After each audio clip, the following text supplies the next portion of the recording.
Friends, ఈ వీడియోలో మనం తెలుసుకోబోయే టాపిక్ ఏంటంటే, అంబరీషుడు వల్ల 10 అవతారాలు ఎత్తే శాపాన్ని పొందినవాడు, మత్స్యావతారంలో సత్యవ్రతుడికి సలహాలు ఇచ్చినవాడు, హయగ్రీవుడనే రాక్షసుని చంపి 4 వేదాలను రక్షించినవాడు, భూమండలాన్ని జలప్రళయం నుంచి కాపాడినవాడు అయిన విష్ణువు యొక్క మత్స్యావతారం గురించి ఈ వీడియోలో మనం తెలుసుకోబోతున్నాం. ఫ్రెండ్స్, బ్రహ్మదేవుడు, శివుడు మరియు హిందూ మతంలోని ప్రధాన దేవతల్లో ఒకరైన విష్ణువు. వీరినే మనం త్రిమూర్తులని పిలుస్తాం.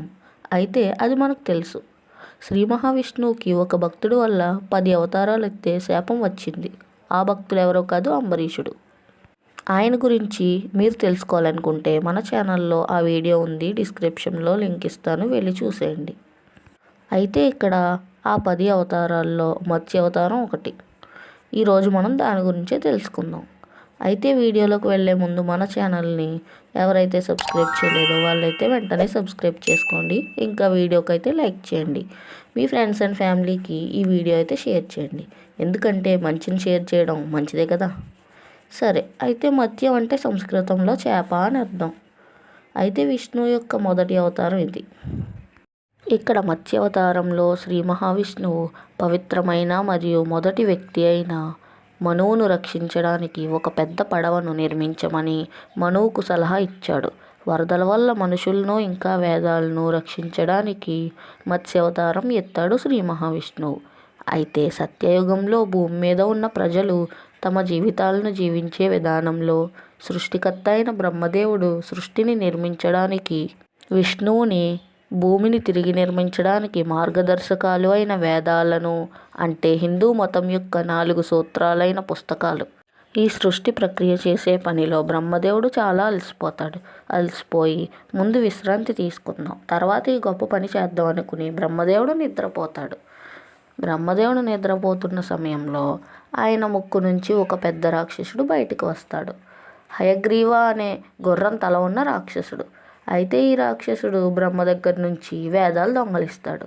తరువాత హయగ్రీవుడు భూమండలం లోతుకు వెళ్ళి దాక్కుండిపోతాడు.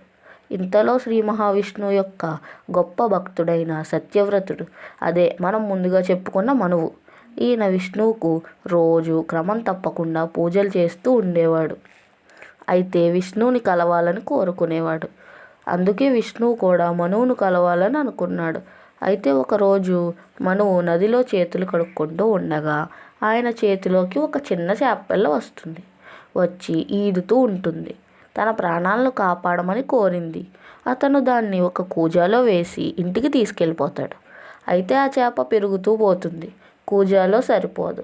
అప్పుడు ఆయన ఒక కుండీలో వేస్తాడు. అయినా సరిపోదు. తర్వాత నదిలో, చివరికాల సముద్రంలో వేస్తాడు. అప్పుడు ఆ చేప నేను విష్ణువుని అని చెప్తుంది. తర్వాత ఇలా చెప్పడం మొదలుపెట్టింది. 7 రోజుల తర్వాత మహాప్రళయం వస్తుంది. అది సమస్త ప్రాణులను నాశనం చేస్తుంది. ఒక పెద్ద ఓడ తయారు చేయి. ఆ ఓడ మీద అన్ని రకాల ఔషధ మూలికలు, అన్ని రకాల విత్తనాలు, ఇంకా అన్ని రకాల జంతువుల జాతులు, పక్షుల జాతులు తీసుకువెళ్ళడానికి ఆ ఓడ సరిపోవాలని చేప సత్యవ్రతుడికి చెబుతుంది. ఆయన వెంటనే అన్నీ సిద్ధం చేస్తాడు. మనువు విష్ణువుని ఈ విధంగా అడుగుతాడు, ఎందుకు మానవజాతి ఇవన్నీ ఎదుర్కోవాలి అని అంటాడు. దానికి విష్ణువు ఇలా సమాధానం ఇస్తాడు, భవిష్యత్తులో నువ్వే మానవజాతికి మూలం అవుతావు. నీతోనే మానవులు మొదలవుతారు.